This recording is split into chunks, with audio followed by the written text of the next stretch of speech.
Why is peace so fragile in the world?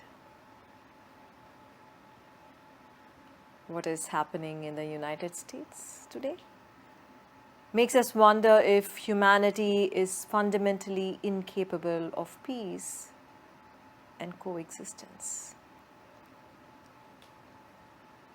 Is that why we live on the brink of violence all the time?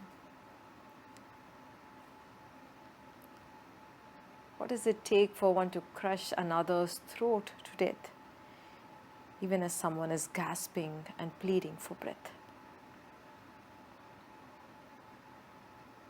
It takes a mind that is simmering in hate.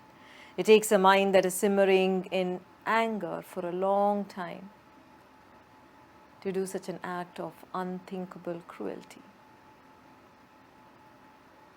What does it take to burn down someone's home, someone's property, and lifetime's labor?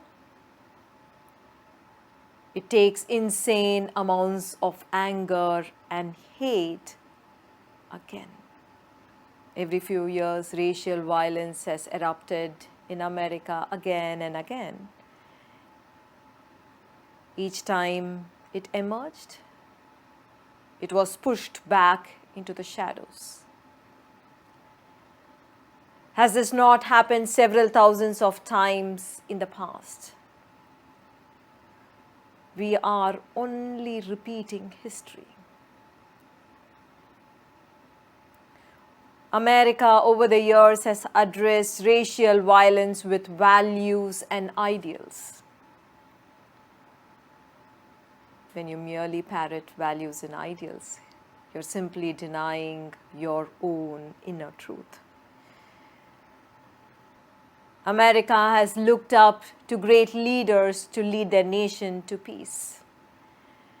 Today it is more than obvious that values are insufficient,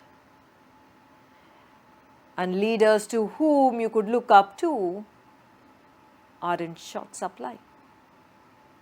But how do we stop this once and for all? I'm urging you to look deeper.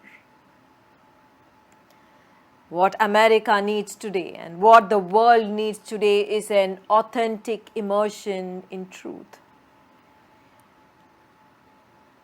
Has each one of us taken the time to observe ourselves? Only in honestly recognizing our own judgments, our own prejudices and hates, only in seeing our arrogance and consequent overt and covert violence we perpetuate, can we unlearn these deeply ingrained individual and collective thinking patterns. The nation itself must be ready to enter this crucible of truth. You must bring attention to the anger and insecurity that is simmering within you. Hate makes you afraid, and fear makes you hate further. It is an endless contagion spreading from one person to another person. It is spreading from one generation to another. Of course, discrimination is a fundamental human problem, and it is just not an American problem.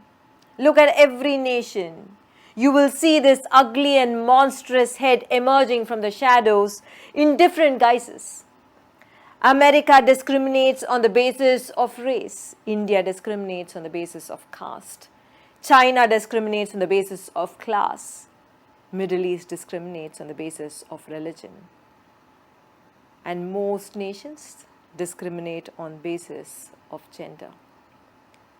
These fires of racial discrimination, social discrimination, gender discrimination have been passed on as behaviors and mealtime stories by grandparents and parents to grandchildren and children.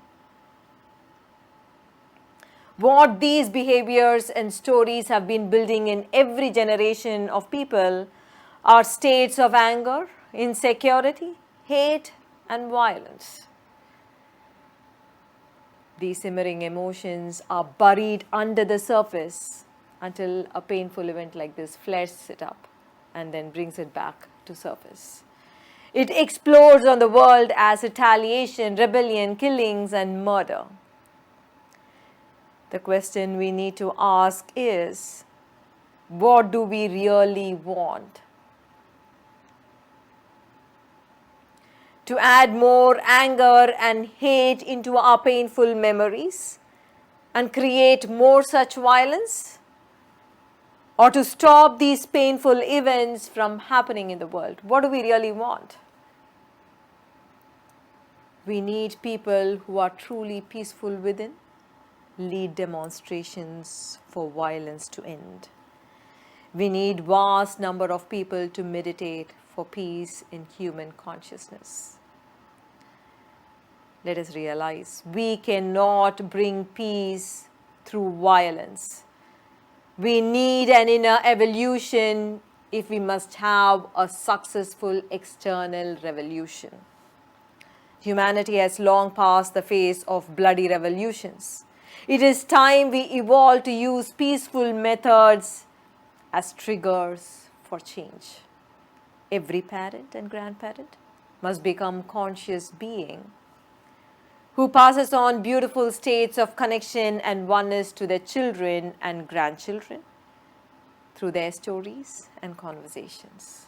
Every teacher must be conscious human beings who roots out the ideas of division and discrimination from young minds and educate them on how we are one and not different. Every politician, and leader must nurture compassion in their own consciousness, and their actions must reflect it. Every revolutionary must hold universal well-being as an objective before they set out on streets. Because peace in the world is a strange thing. It is either there for all of us or for none of us. Every individual must make sure that they create an energy of oneness and connection between people wherever they go. Let each of us be a change maker, and change will happen.